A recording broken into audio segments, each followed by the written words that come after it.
উপস্থিত সকল সাংবাদিক বন্ধুদের আজকের এই সাংবাদিক সম্মেলনে স্বাগত জানাই।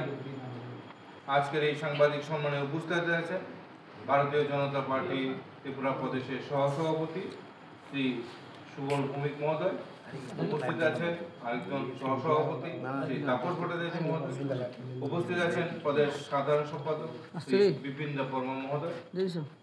আজকের এই সাংবাদিক সম্মেলনে আপনাদের সম্বোধন করবেন শ্রী সুবল ভৌমিক মহোদয়। আমি ওনাকে অনুরোধ করছি আজকে সাংবাদিক সম্মেলনের বিস্তারিত তথ্য আপনাদের সামনে তুলে ধরার জন্য।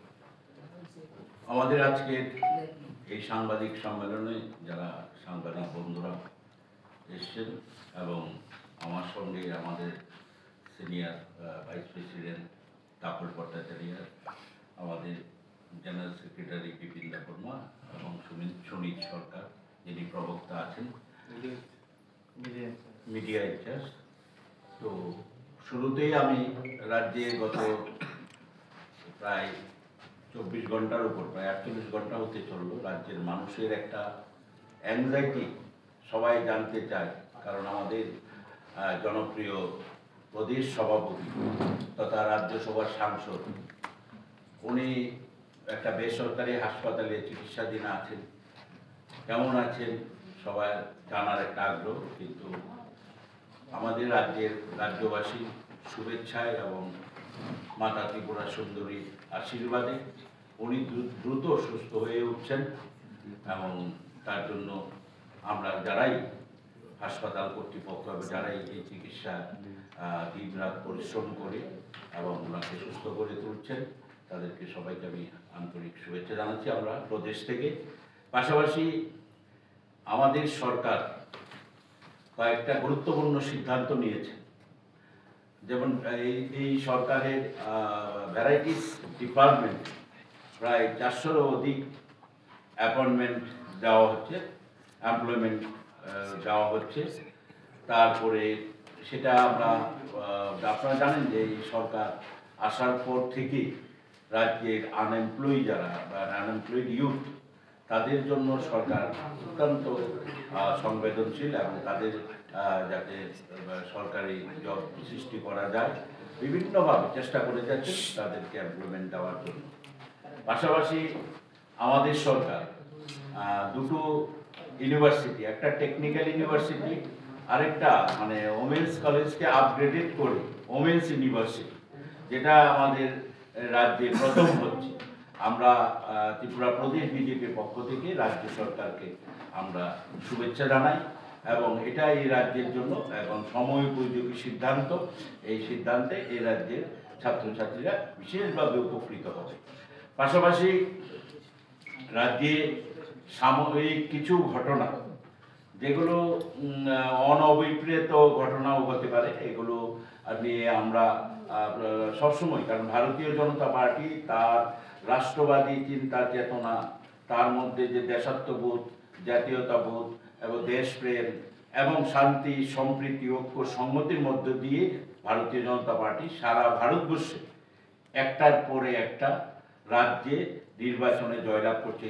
এবং আপনারা দেখেছেন বিহার নির্বাচনে সমস্ত সব কিছুকে করে ভারতবর্ষে আজকে ভারতীয় জনতা পার্টি বিহার নির্বাচনের মাধ্যমে যে আমাদের প্রিয় প্রধানমন্ত্রী নরেন্দ্র ভাই দামোদর দাস মোদী নবভারতের কথা বলছেন এবং সারা পৃথিবীতে আজকে ভারতবর্ষ মহাশক্তিধর দেশে পরিণত হয়েছে।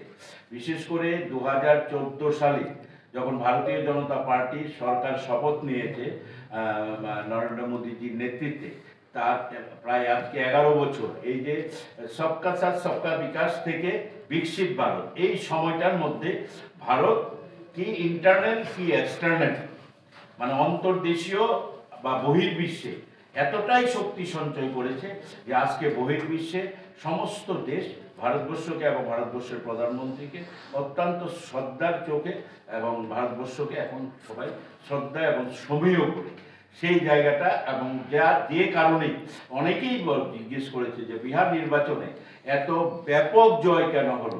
ভারতবর্ষে এখন ভারতীয় জনতা পার্টি ধীরে ধীরে প্রত্যেকটা রাজ্যে ক্ষমতা আসছে। সুতরাং আমরা প্রদেশ বিজেপির পক্ষ থেকে আমরা আবারও আমাদের প্রিয় প্রধানমন্ত্রী নরেন্দ্র ভাই দামোদর দাস মোদী এবং আমাদের বিজেপি সর্বভারতীয় নেতৃত্বদের আমরা শুভেচ্ছা জানাচ্ছি। পাশাপাশি রাজ্যের যে কিছু ঘটনা, যে ঘটনাগুলো এর মধ্যেই আমরা লক্ষ্য করেছি, বিশেষ করে দু একটা জায়গাতে কিছু ইনসিডেন্টও হচ্ছে এবং সেই ইনসিডেন্টগুলি অনবরত ইনসিডেন্ট, এগুলোকে আমরা সমর্থন করি না। কারণ ভারতীয় জনতা পার্টি এটা একটা সর্বভারতীয় সর্ববৃহত্তম রাজনৈতিক দল। আমরা আমাদের চিন্তা চেতনা দিয়ে উপলব্ধি দিয়ে কাজ করি, সংগঠনকে কিভাবে শক্তিশালী করা যায়। তাই কোনো ধরনের হামলা, উজ্জুতি, সন্ত্রাস বা এই ধরনের কোনো ঘটনাকে আমরা কখনো প্রশ্রয় দিই না। ভারতীয় জনতা পার্টি এগুলোতে কোনো দিনই প্রশ্রয় দিয়ে রাজনীতি এইসব ঘটনা আমরা করতে চাই। বিচ্ছিন্নভাবে কোথাও কোথাও ঘটনা হচ্ছে না এটা আমরা বলছি না, এবং সেখানে ব্যবস্থা নেওয়া হচ্ছে। এর মধ্যে যতটা দায়িত্ব নিয়ে সেটা করা দরকার আমরা করছি।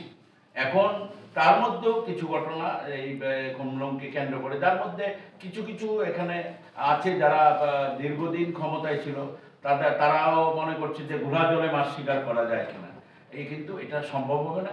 ভারতীয় জনতা পার্টি অত্যন্ত সজাগ দৃষ্টি রেখে সচেতনভাবে প্রত্যেকটা ক্ষেত্রে আমরা ব্যবস্থা নিচ্ছি। আমার প্রশ্নটা হচ্ছে, খুমলুঙে জিরানি একলাতে যে আপনাদের পার্টি অফিস আক্রান্ত হয়েছে, এই ঘটনায় কারা অভিযুক্ত? আপনাদের অভিযোগ কাদের দিকে? অভিযুক্ত যারা, তাদের সব দোষীদের শাস্তি হবে এবং দুষ্কৃতিকারীরা এবং যারাই তা করে থাকে। কারণ আপনারা দেখেছেন যারা কিছু জায়গাতে অভিযোগ আসছে, কিন্তু যে রাজনৈতিক দল বা আঞ্চলিক দলের বিরুদ্ধে তাদের নেতৃত্বরা কিন্তু প্রতিনিয়ত ভারতীয় জনতা পার্টির সঙ্গে যোগাযোগ রাখছে। তাদের নেতৃত্বরা কিন্তু আমাদের মুখ্যমন্ত্রীর সঙ্গে, আমাদের সভাপতির সঙ্গে তারা যোগাযোগ রাখছে। এবং আজকেও ত্রিপুরামাতা দলের সুপ্রিমো হাসপাতালে গিয়েছেন আমাদের সভাপতিকে দেখতে। ওনার সঙ্গে আমারও দেখা হয়েছে, কথা হয়েছে। ওনারা কোনোভাবেই বলছেন যে এইসব ঘটনার সঙ্গে, এবং ওরা প্রকাশ্যই বলছেন, ওদের মিনিস্টারই বলেছেন যে আমাদের কোনো লোক এর সঙ্গে জড়িত না। তা আমরা বলেছি ঠিক আছে, আমরা যেই জড়িত হোক, যদি ভারতীয় জনতা পার্টি হোক, সিপিএম হোক, ত্রিপুরামাতা হোক, অন্য যে কোনো ব্যবস্থা নেওয়া হবে। কিন্তু অনেক সময় দেখা যায় ব্যবস্থাটা নেওয়ার পরে, পুলিশ অ্যারেস্ট করার পরে কোনো একটা রাজনৈতিক দলকে থানা ঘেরাও করে, তখন তাহলে কিন্তু এটা দ্বিচারিতা হয়ে যায়। মুখে একটা বলা, কাজের সময় আরেকটা হয়ে যায়। আমরা এইগুলো খুব দৃষ্টি রাখছি। আমরা চাই না কোনোভাবেই এই যে আজকে দীর্ঘদিনের যে প্রাচীন সংস্কৃতি, যে শান্তি সম্প্রীতির, এটা যাতে বিনষ্ট হয়। সম্প্রতি গত এক বছরে যদি আমরা হিসাব করি, তাহলে দেখা যায় যে বেশ কয়েকটা, অন্তত 4 থেকে 5টা ঘটনা হয়েছে যেখানে বিজেপি কর্মীরা, বিজেপির অফিস আক্রান্ত, বিজেপি কর্মীরা আক্রান্ত। এবং যেটা অভিযোগ উঠে এসছে, স্থানীয় সূত্রে যে অভিযোগটা উঠে আসছে, আপনাদের শরিক দল ত্রিপুরামাতার সদস্যরা আক্রমণ করেছেন। মোদ্দা কথা, ত্রিপুরামাতার শরিক দলের হাতে বিজেপি মার খাচ্ছে এবং কোনো ক্ষেত্রেই সেরকম কোনো ব্যবস্থা কিন্তু এই অবস্থাতে আপনাদের শরীরের সঙ্গে আপনাদের সম্পর্ক, আগামী দিনের ভবিষ্যৎ নিয়ে আপনারা কি ভাবছেন? দেখুন, আইন শৃঙ্খলা বা সরকার তার নিয়মের মধ্যে, পদ্ধতির মধ্যে চলবে। প্রত্যেকটা ঘটনা, সেটা আসারামবাড়ির ঘটনাই হোক, সেটা মান্দায়ের ঘটনাই হোক, টাকার জলার ঘটনাই হোক, আরো যে যে জায়গায় ঘটনাগুলো হচ্ছে, প্রত্যেকটা ঘটনার ক্ষেত্রে কিন্তু সরকার ব্যবস্থা, খুমলুঙের ঘটনায় সরকার ব্যবস্থা নিচ্ছে। কোথাও আপনি দেখবেন না অ্যারেস্ট হচ্ছে এবং ব্যবস্থা নেওয়া হচ্ছে। সেই ক্ষেত্রে সরকার কঠোর পদক্ষেপ নেওয়ার পক্ষে, এবং সেটা নিচ্ছে। প্রতি ঘটনা তো আমরা অস্বীকার করি না, কিছু কিছু জায়গায় ঘটনা হয়নি। আমরা চেষ্টা করবো ভবিষ্যতে এই ধরনের ঘটনা থেকে যাতে সবাই বিরত থাকে। এবং আমাদের যে উন্নয়ন, আমরা তো শুধু উন্নয়নমুখী সরকার, আমরা ডেভেলপমেন্টের জন্যই আমাদের অ্যালায়েন্স করেছি। অ্যালায়েন্সটা হচ্ছে আমাদের কমন মিনিমাম প্রোগ্রামের উপর, সিএমপির উপর। আমাদের এই না যে আমাদের যে যারা অ্যালায়েন্স পার্টনার, তারা তাদের রাজনৈতিক অস্তিত্ব দিয়ে ছেড়ে দিয়ে আমাদের সঙ্গে আসবে, কিন্তু অ্যালায়েন্স হয়েছে তার উন্নয়নকে সামনে রেখে জনজাতিদের উন্নয়নকে হবে। জনজাতিদের উন্নয়নে আমাদের সরকার কাজ করছে। এই ব্যাপারে এবং আমাদের সরকারে ওদের প্রতিনিধিও আছে, এই ব্যাপারে বলতে পারবো না। আর আমাদের মুখ্যমন্ত্রী বিশেষভাবে বহু বছর পরে ত্রিপুরা একজন মুখ্যমন্ত্রী, যিনি প্রত্যেকটা ক্ষেত্রে একদম সঙ্গে সঙ্গে পদক্ষেপ নিচ্ছেন, এবং সেই ক্ষেত্রে উনি বিভাজনের রাজনীতি করেন না। এখন কেউ যদি প্রশ্ন তুলতেই পারে, কিন্তু ওনাকে যদি গিয়ে বলে, উনি প্রত্যেকটা ব্যাপারে অ্যাটেনশন দেন এবং প্রত্যেকটা বিষয়ে অ্যাড্রেস করেন। স্যার একটা বিষয়, আপনারা প্রায় সময় আপনারা বলেন যে রাজ্যে আইনের শাসন চলছে। কিছুদিন পূর্বে আমরা দেখতে পেলাম মথার দ্বারা থানাকে তালা মেরে ধরে হয়েছে, তালাবন্দি করে রেখেছে পুরো এক থানাকে পুলিশের, এবং তারা হ্যাঁ এবার আপনারা বলছেন আইনের শাসন চলছে, ওইদিকে মথার দ্বারা প্রশাসন আক্রান্ত। বিরোধীরা কিন্তু বারবারই প্রশ্ন করছে যে একটা অভিযোগ করছে মথার কাছে বিজেপির দুর্বলতা কি, সেটা আপনার কি প্রশ্ন?